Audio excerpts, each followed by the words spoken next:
It always stays with me, every day. It'll never go away. In 1970, Steve Isaacson was a field medic with the Army in Vietnam.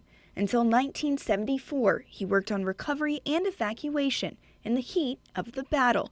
Then he came home. I was going to go take a bus, Greyhound bus, down to my hometown. Cab driver put my duffel bag in this trunk. I got in the back seat. He got in the car. He asked me where I came from. I told him. He got out of the car. He got the duffel bag, threw it on the ground, told me to get out of the car. Isaacson's experience is one many Vietnam vets had.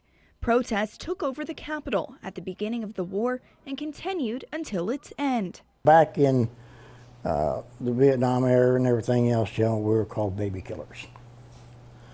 That I don't want to get into. That's a very touchy subject.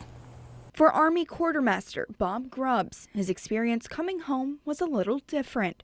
Grubbs served in Vietnam from 70 through 71. I went to the restroom in the airport, and it was locked up.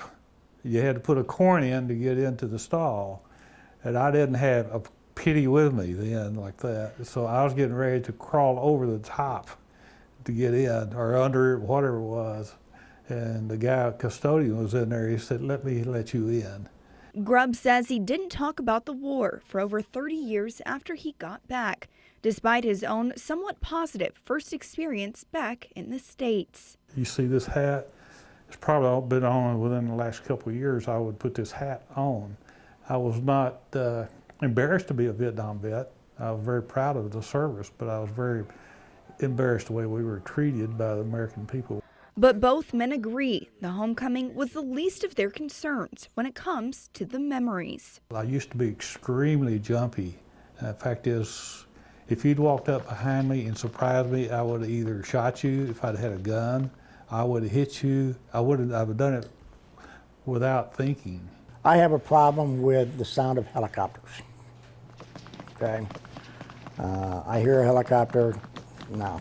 Today, Isaacson says he's proud to wear the uniform and still does on special occasions. He says he's made it his mission to help other veterans get past what happened in Vietnam.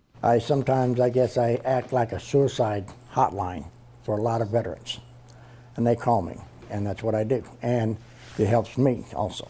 In Northwest Arkansas, Ellen Thals, 5 News.